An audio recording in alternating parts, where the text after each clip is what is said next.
Guys, welcome back. This is Eric here with Guitarsenal, and today we're going to be taking a look at the Jimi Hendrix Chord. This is not chords with an S, this is the Jimi Hendrix Chord. And unless you guys have been living under a rock and you never heard of Jimi Hendrix, check him out and you'll hear this chord used in excess, in a good way, in a very good way.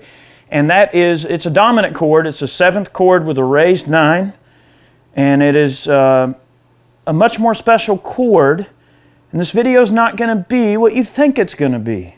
Yes, we're going to discuss Hendrix because Hendrix is amazing, but we're going to dive deeper into what this chord is, okay?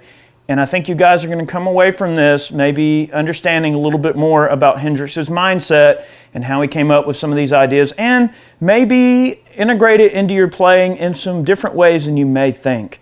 Okay, so Hendrix was a fond user of this dominant 7th, and then adding, he would use 9 chords as well, which would sound, a standard 9 chord added in with that 7th, dominant 7th would sound like this.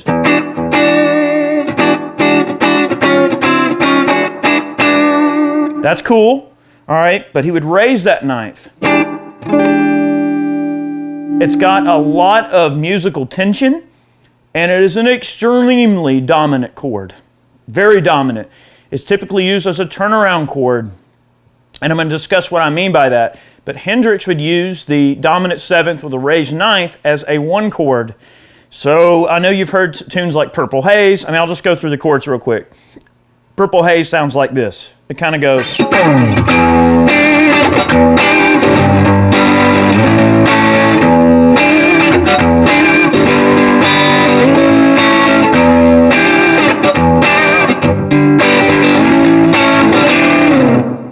So he's using it as a 1 chord. All right, and I know you guys have heard, things like Voodoo Child, where he'll use that chord in a different position. There's 2 major positions that Hendrix would play that particular chord in. One is obviously with the root note being on the A string, and that's totally cool. It sounds like this.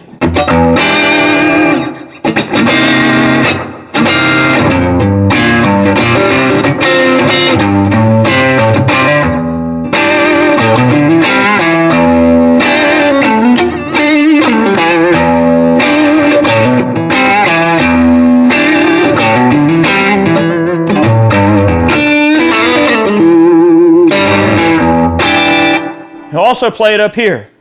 A lot of people see this chord position and they don't exactly know what it is, but it's real simple. It's just a dominant 7th chord with a sharp 9 in it. It's the same chord, but it's just played with the root note on the D string instead of the A string. So here it is with the root note on the A string. Here it is with the root note on the D string.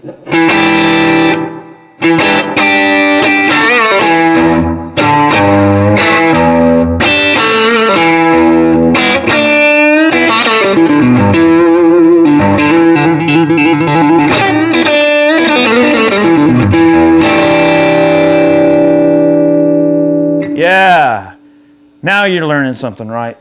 He'll also play it up high. You'll hear this.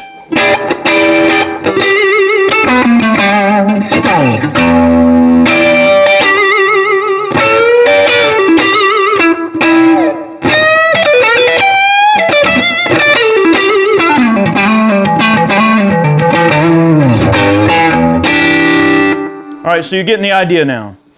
So Hendrix employs it in that fashion. And that's not really where the buck stops, though, because that particular chord is used in everything from gypsy jazz to jazz, to rock.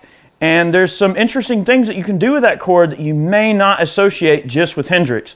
So you can obviously hear where Hendrix uses that type of chord a lot in his playing, but I'm going to show you some examples of where this chord can be employed in your playing in a place you may not think of it as. So it's a dominant chord, and it's typically used as a turnaround chord. Okay, so one of the ways I like to use it in a turnaround, let's switch keys here. Let's get away from E, because I know, well, Hendrix was tuned down to E flat. We're in full pitch here, but let's get in G minor. I'm going to back off the volume on the guitar. I was trying to kind of get real spanky there in the intro, just to give you some hopefully Hendrix-like tones there, which Hendrix is certainly one of my favorite players, and one of the people that inspired me to play guitar was Jimi Hendrix. So yeah, the Hendrix lore is deep in this one, young Padawan. All right, so let's get in G minor.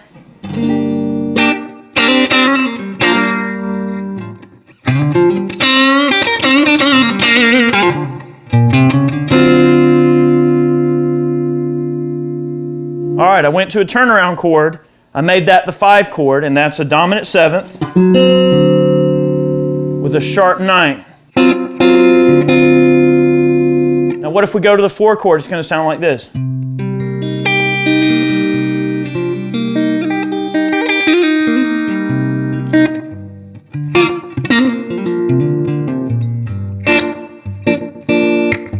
right, I'm going to go to a turnaround chord.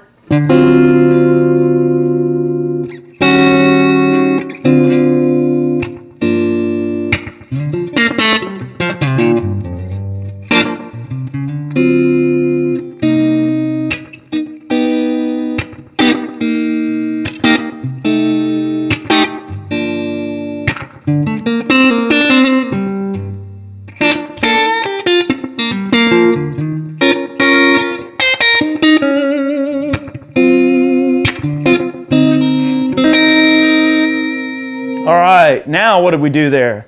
We took that Hendrix chord, we did a flat 9th.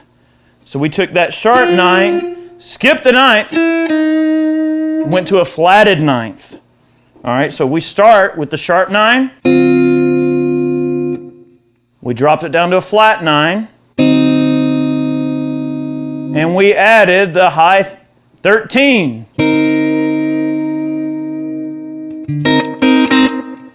When we resolve the G minor, listen to the way this resolves.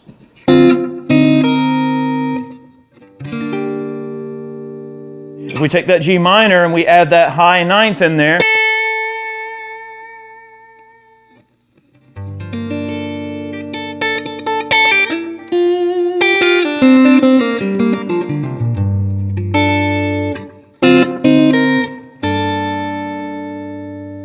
sounds like this.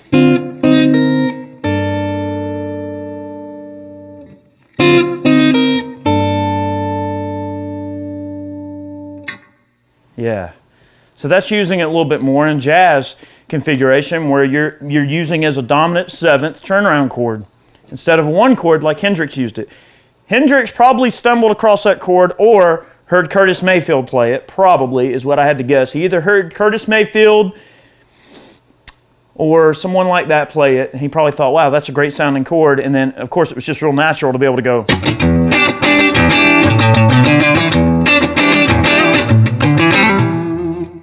Whatever. You know, Hendrix was very much a riffer.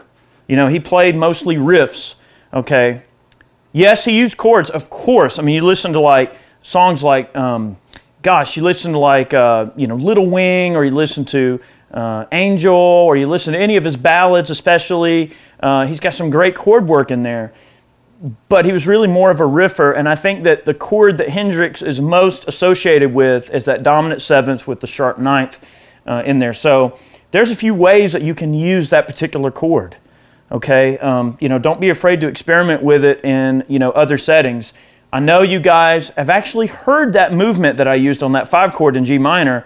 If you've listened to Pink Floyd and you've listened to like the end of that song Breathe. Let's see. David Gilmour employs that chord as a dominant 5 chord in that particular tune. Okay, You know, you know the chords from Breathe, you know, has more of a...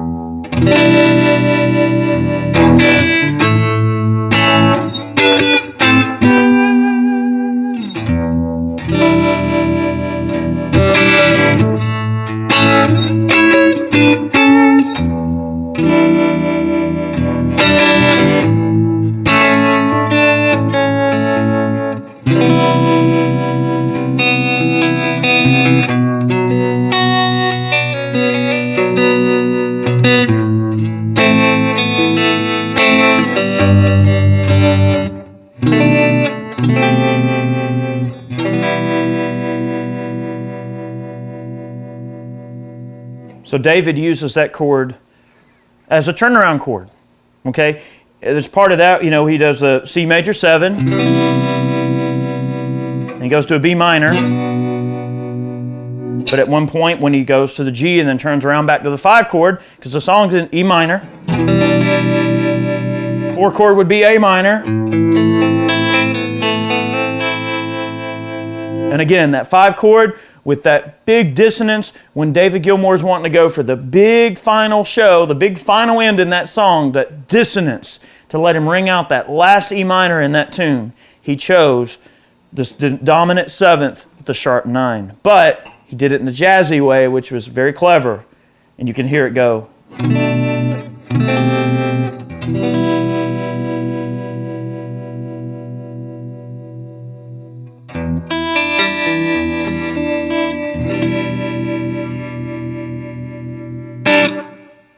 Gives you some ideas how to use that chord.